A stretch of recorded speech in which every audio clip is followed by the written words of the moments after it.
Cześć, witam serdecznie, to Paulina i kanał Innymi Oczami. Witam się z Wami z herbatką. Niestandardowo, bo jeszcze kawy nie zmieliłam, więc zrobię to chyba później, bo musiałam z rana bardzo dużo rzeczy zrobić. Dzisiaj jest 6 styczeń 2025 i powiem Wam szczerze, u nas szkoły mają wolne. Dzieci mają jeszcze ferie i jutro dopiero idą do szkoły, także no, do jutra jeszcze siedzimy w domu. No i powiem Wam szczerze tak, oglądałam sobie wczoraj 2 ostatnie odcinki Matek Pingwinów i powiem Wam szczerze, porównując pierwszą połowę serialu i drugą połowę serialu, drugą połową jestem niezmiernie zaskoczona tym, że bardzo fajnie się bohaterowie przemienili. Każdy z nich zrobił coś dużego i dobrego i powiem tak szczerze, nie wiem, czy to jest główna bohaterka, jak ona się nazywa, Kama, ale powiem Wam szczerze, jej przemiana też dość mnie zaskoczyła. Ale do końca nie zrezygnowała ze siebie. Chciała to zrobić, chciała po prostu przewrócić wszystko do góry nogami. Chciała zrezygnować z walk w Las Vegas i tak dalej, ale wszyscy jej mówili, żeby tego nie robiła, więc widzicie, jeśli ma się wsparcie odpowiednie gdzieś tam z boku, to można wiele rzeczy zrealizować. Jednakże w rzeczywistości często jest tak, że nie zawsze jest to wsparcie, nie zawsze mamy blisko obok siebie kogoś. Są matki całkowicie samotnie wychowujące dzieci, nie mające kontaktu z rodziną i to jest duże utrudnienie. Są ludzie, którzy sami na siebie są zdani, mimo że przykładowo są za granicą, ale tak naprawdę dużej pomocy nie dostaną, bo nie mają tu wielu znajomych, przyjaciół i nawet rodziny, ponieważ rodzina została w kraju, tak? Są takiego typu rzeczy, że z tego serialu wyciągnęłam bardzo ważne zdanie.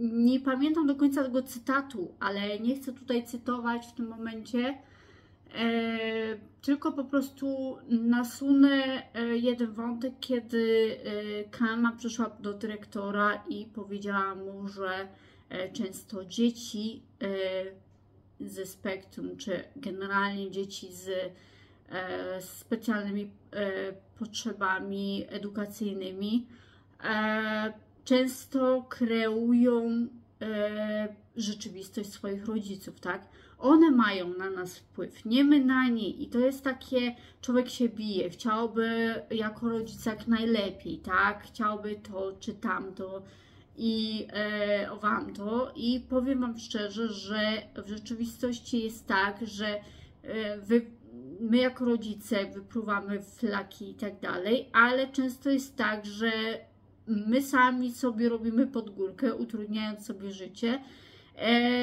Często jest tak, że brak komunikacji z dzieckiem, czy nieodpowiednia komunikacja z dzieckiem prowadzi do tego, że nawet nie znamy potrzeb tego dziecka.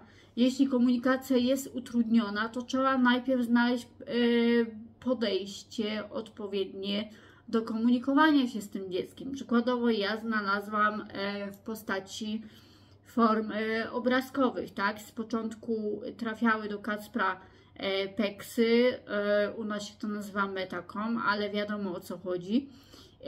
Teraz się komunikuje mówikiem, czy po prostu próbuje się z nami nawet werbalnie komunikować, ponieważ tutaj pojawiło się dużo słów i dużo polskich słów. Także Kacper chciał zostać sam w Polsce, znaczy się, co ja mówię, była sytuacja, gdzie siedział w pokoju sobie, bo chciał sobie sam posiedzieć i przyszła teściowa do pokoju i Kacper powiedział do niej po polsku wyjdź. No i wiecie, albo przykładowo coś tam chciał ode mnie, a ja coś trzymałam, a on do mnie daj mi to. Takie proste rzeczy po prostu mnie zaskoczyły, tak?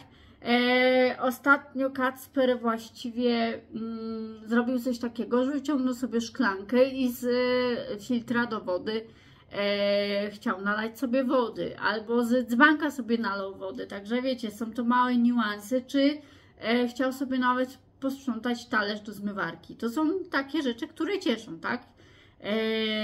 Nas, rodziców dzieci niepełnosprawnych. I powiem Wam szczerze, że wracając do tego serialu,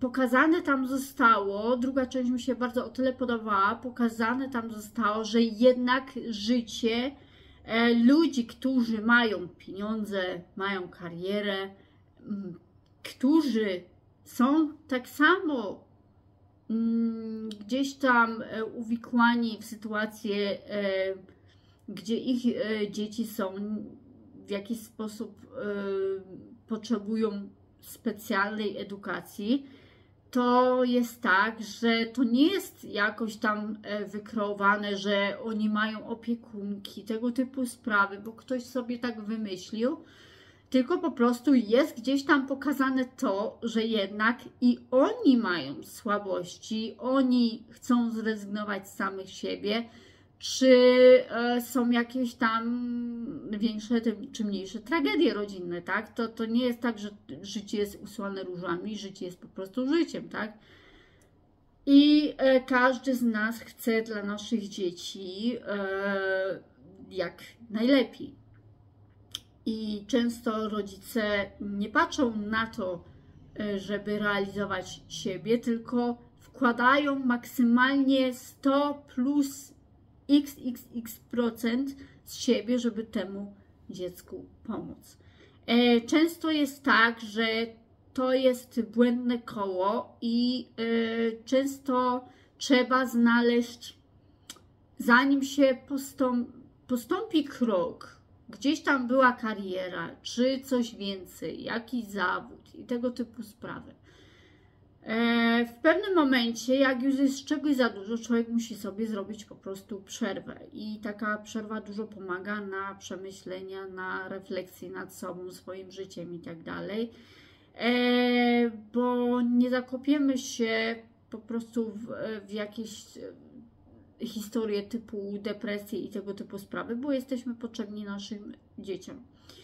I przede wszystkim czasami warto się zatrzymać i sprawdzić, jakie mamy gdzieś tam zaplecze, które może nam pomóc w realizacji czy naszych planów i tak dalej, albo te plany muszą być diametralnie zmienione i ścieżka naszego życia musi podążyć gdzieś indziej, ale to nie wyklucza tego, że możemy robić to, co byśmy chcieli, czyli realizować gdzieś tam swoje marzenia, tylko po prostu w inny sposób.